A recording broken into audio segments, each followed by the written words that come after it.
Tsumma qala radhiyallahu anhu, qala Allah Ta'ala, Allah Subhanahu wa Ta'ala berfirman di dalam hadis qudsi. Nah, jadi hadis qudsi itu Allah langsung menyampaikan kepada Rasulullah Shallallahu Alaihi Wasallam tanpa perantara malaikat Jibril.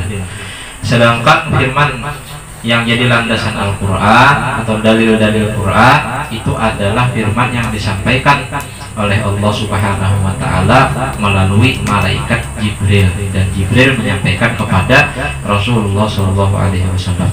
Nah, ini hadis qudsi. Wajar Allah Ta'ala, la ilaha illallah kalami. Bermula kalimat la ilaha illallah itu adalah perkataanku.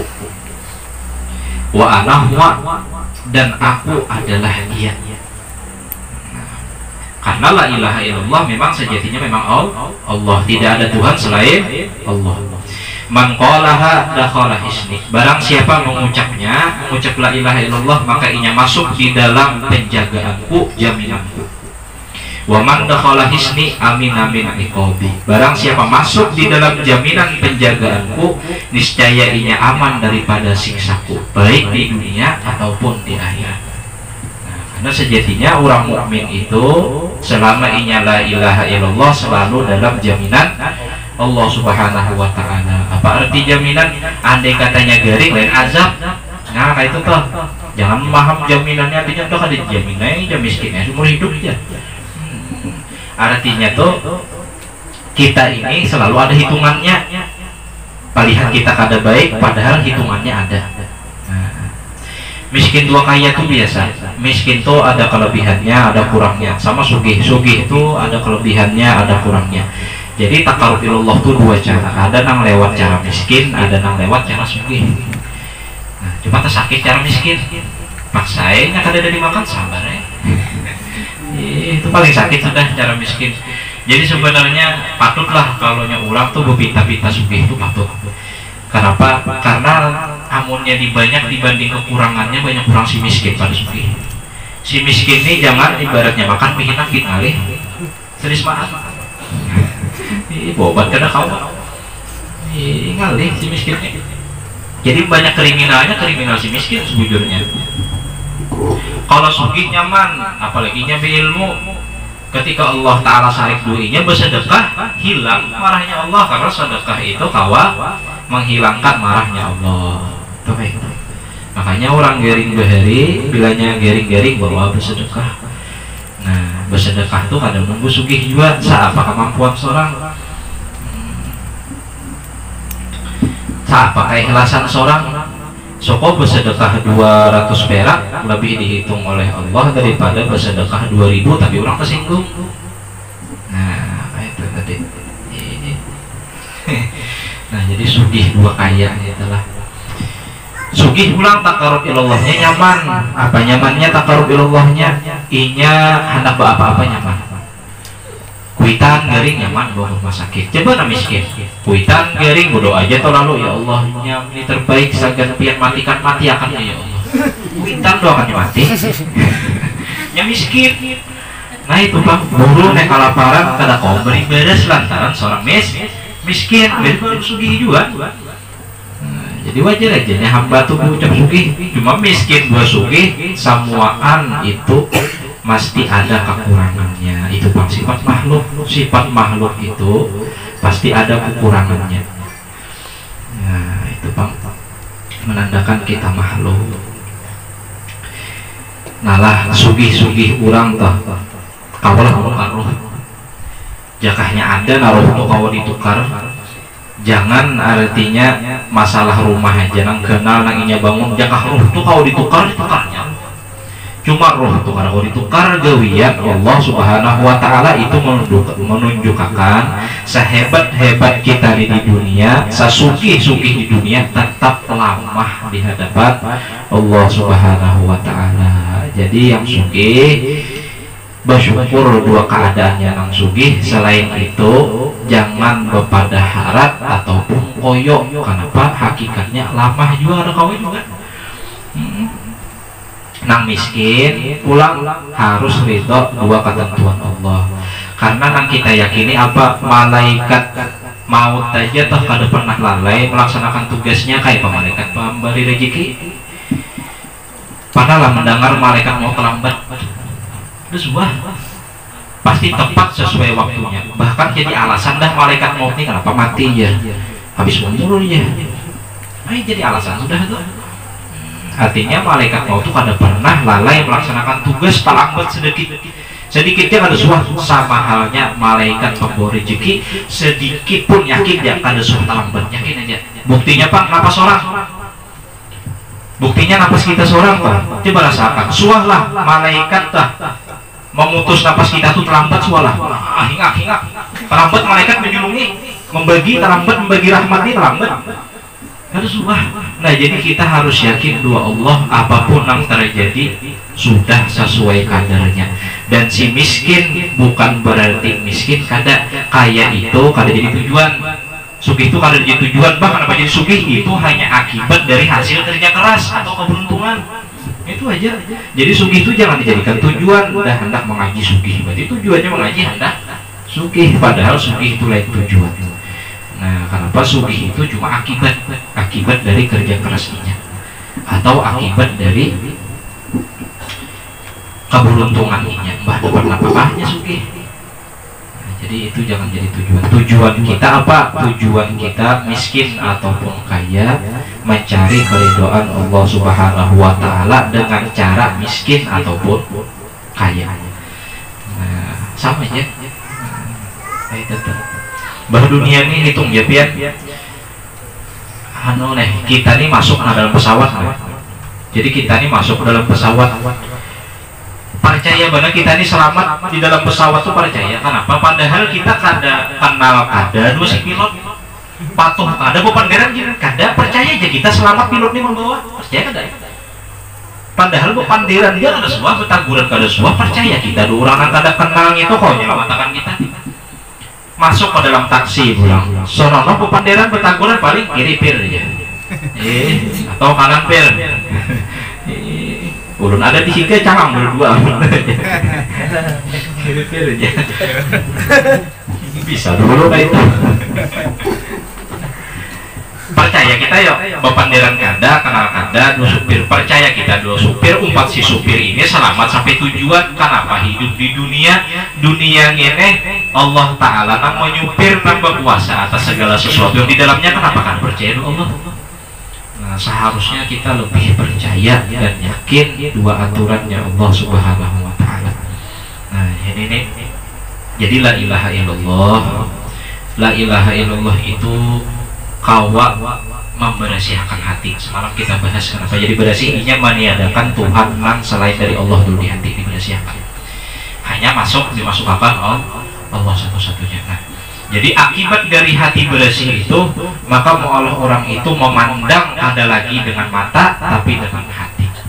Bila orang tuh hatinya rigat, makanya memandang pasti dengan matanya, dengan basyariah kemanusiaannya. Ini kan memandang dua hati. Bagi orang yang hatinya sudah bersih, ya kada lagi mandang dua mata, tapi dengan hati. Kayak aja, contohnya anak nih, si anak masuk begawi, namanya. Jadi masuk begawi kada terima orang, padahal lulusan sarjana si anak nih, orang memandang dua hati. Jadi bakal dulu kan lu bahaya kan terima orang 50 perusahaan dah mah ada ki, artinya kada jadi merangkapnya dulu nih.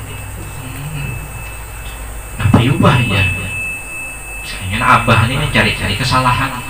Artinya orang kada berpandangan, kada bisa pandangan mencari-cari.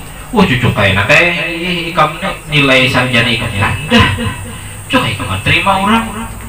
Nah ini pandangan orang nang memandang dengan akal basyariahnya, tapi orang nang memandang dengan hatinya nang bersih kada.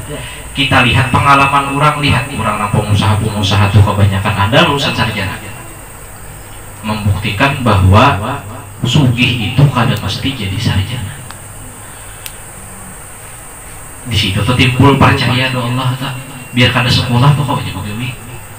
Kan antiknya masalah begawi ini ada wali. Jadi wali ini begawi. Nah, begawi ini cukup untuk makan sehari aja, karenanya gawiannya sagan di ibadah. kecintaannya dua Allah, membawa menggiring hatinya, menggiring awaknya gemar beribadah, lalu begawi itu secukupnya. Nah, jadi lima begawi secukupnya ini bilanya sampai duit cukup untuk makan hari ini sudah sulit beribadah, lalu berdoa, ya Allah, ulun ini tugas beribadah dua pian, ulun ini kekasih pian, ya Allah. Ya Allah, carikan bang ulun rezeki nang ulun tanpa begawi, tapi ulun pian jamin makan uring ulun pian jamin.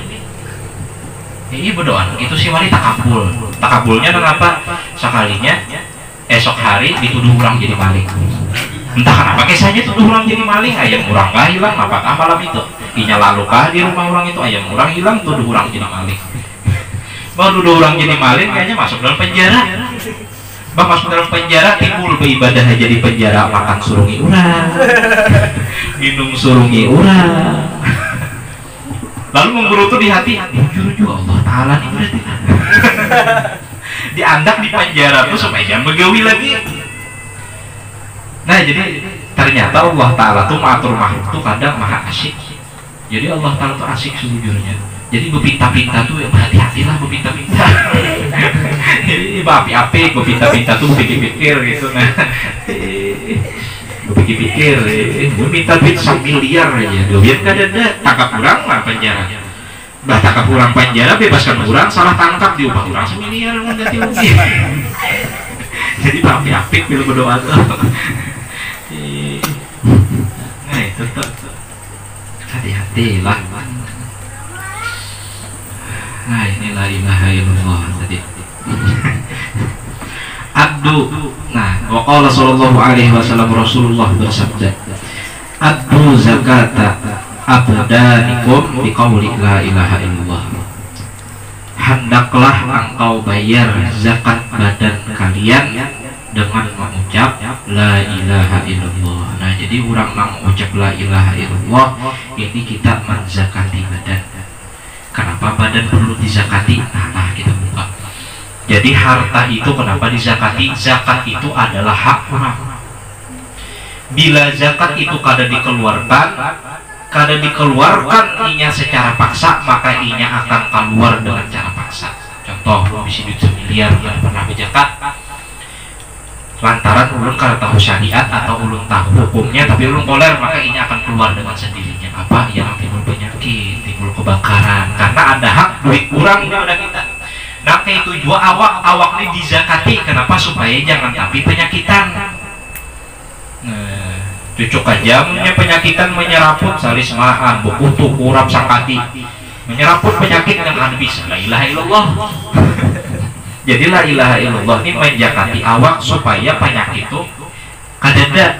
Duit zakat itu ibarat dakinya harta, pembersih harta. Selama duit zakat kada dikeluarkan, harta kita ini kada bersih alias bedaki. Itu juga awak kita, selama awak kita ini kada diisi dengan la ilaha illallah, kada dizakati 2 kalimat la ilaha illallah, awak tadi batinnya ringgat dan bedaki. Mengakibatkan ia koler beribadah, koler menuntut ilmu, itu adalah daki-dakinya badan. Lain daki tanah, daki badan itu penyakit hati padahal. Nah ini nih kalimat sakti padahal la ilaha illallah nih. Jadi ada di zaman itu, di zaman Rasulullah itu orang kai-kai Tuhan bahadu-hadu Rasulullah. Wahai Rasulullah, uluni berdosa, uluni berdosa. Bahkan saking uluni berdosanya, kai-kai ini dosanya luar biasa. Bahkan ya kai-kai ini saking dosanya, andai dosa ulunnya dibagi-bagi ke orang nang seduniaan ngene cukup. Kayak jahatnya kai ini. Siapa ngarannya lah? Kai-kai orangnya, tapi orang dosa orang menyeraput. Wahai Rasulullah, apakah Allah tahu mengampuni dosa ulun sebanyak ini? Bahkan dosa sendiri dibagi-bagi juga cukup aja sedunia. Lalu Rasulullah mengucap, wahai kai artinya, maukah pian bersaksi bahwasanya la ilaha illallah Muhammadur Rasulullah, tiada Tuhan selain Allah dan aku adalah Rasulullah. ternyata si kai-kai tadi bersaksi la ilaha illallah Muhammadur Rasulullah. Seketika itu juga Rasulullah mengucap bahwa kai-kai itu adalah ahli surga. Nah, kayak Pak, karena dibersihakan asalnya batinnya, ternyata bukan hanya kafir tapi dibersihakan batinnya seutuh-utuhnya seberantakan. Ini orang kafir aja bisa jadi mukmin karena la ilaha illallah. Kayak Pak, orang mukmin asalnya mukmin membaca la ilaha illallah, Allah seharusnya kita seharusnya meraup rezeki itu seharusnya kita. Ini Bang Isa la ilaha illallah salawat kita pulang. Ada pulang kita salawat. Nah, jadi luar biasa. Bahkan kalimat la ilaha illallah inilah yang menyelamatkan para anbiya dulu. Buktinya api kada membakar dua Nabi Ibrahim karena la ilaha illallah. Laut kada menenggelamkan dua Nabi Musa karena la ilaha illallah. Coba jakahnya kada la ilaha illallah tenggelam, buktinya Fir'aun tenggelam karena Fir'aun kada la ilaha illallah. Ikan nun tuh nak kada kau melumat badan Nabi Yunus karena la ilaha illallah. Nah, ini kalimat sakti la ilaha illallah nih. Tapi sekarang la ilaha illallah kalimat sakti yang luar biasa sakti, bahkan dijaga kalimat ini dari zaman Nabi Adam sampai Rasulullah dijaga kalimat la ilaha illallah ini, disandingkan dengan nama kekasihnya Muhammadur Rasulullah. Kehebatannya Rasulullah Shallallahu Alaihi Wasallam berandak di kalimat sakti, yang kalimat sakti ini dulu menjaga-jaga para anbiya mulai Nabi Adam sampai Rasulullah. Menunjukkan kesaktiannya, kehebatannya Rasulullah Shallallahu Alaihi Wasallam. Nah, tetap. Jadi kita kawakah kita mengamalkan la ilaha illallah Muhammadur Rasulullah. Mudahan kau mengamalkan kita. Nah, jadi luar biasa kehebatannya ini. Inya kenapa jadi kada tertarik? Orang bakalan tuh kenapa jadi kada tertariknya? Kada tahu wasiatnya. Contoh. Daun nilam lah, anak-anaknya tahu daun nilam itu sagan indu parfum lah. Daun nilam dua, daun bilaran nang rajin nang bahari obat koreng orang diigut dikasayakan di luka sampai bobo mahong lah ya. Ada loh hendak sama kalau orang tuh kada ada ilmunya dua daun nilam rahatan betabas mana basi lah. Ini disuruh orang panang ulun mau bahakan biar mana basi rumput ulun di belakang rumah. Mana basi rumput sini kata dua daun nilam sehektar habis tambah sini sehektar daun nilam orang. Kira sini rumput kenapa dikira sini rumput? Karena sini kada tahu itu daun nilam. Coba jangan tahu. Kayak itu juga ilmu sama la ilaha illallah. Kenapa jadi orang seakan-akan ini kalimat remeh, bahkan sehari-hari biasa diucapkan. Orang kada tahu khasiat la ilaha illallah lalu dianggap biasa-biasa saja. Nabi Musa pernah berikrar kayaknya Nabi Musa, ya Allah lajari ulun satu kalimat, dengan satu kalimat ini ulun menyebut pian berzikir dengan pian, dan dengan satu kalimat ini ulun menyebut pian mengiau pian. Lalu Allah Ta'ala berucap kepada Musa, qul ya Musa la ilaha illallah. Diprotes Nabi Musa, protes jadi Nabi Musa, ya Allah la ilaha illallah ini biasa. La ilaha illallah ini siapa aja bisa mengucapkan, dan ini kalimat sudah biasa, sudah di telinga manusia. Tetap Allah Ta'ala berucap, qul ya Musa la ilaha illallah. Ayo kita, hebatnya kalimat la ilaha illallah. Nah, ini Bang, lantaran kurangnya ilmu, kurang wawasan, lalu kadang hal-hal kecil tapi luar biasa bisa dianggap biasa-biasa aja. Nah, jadi ternyata la ilaha illallah ini banyak manfaatnya. Karena ini kaum bersihkan hati, karena segala penyakit yang timbul di wadah manusia ini itu gara-gara penyakit hati. Berarti iri dengki, dua orang panggapan, dua orang dipentai rokok aja manggap. Dari semua laki bilang rumahnya habis rokoknya aja. Kayak apa nih? Nah itu jadi la ilaha illallah luar biasa. Banyaklah lagi. Banyak lagi. Waqala Nabi sallallahu alaihi wasallam, ma min 'abdin yaqul la ilaha illallah Muhammadur Rasulullah illa qala Allah Ta'ala sadaqa 'abdi Wallahu a'lam bishawab. Nah, mudah-mudahan kita kaum ma'amalakan. Handap kalimatnya, mudah-mudahan kaum ma'amalakan dan berberkat di kehidupan kita. Amin ya rabbal alamin. Ala hadhihi niyah al-Fatihah.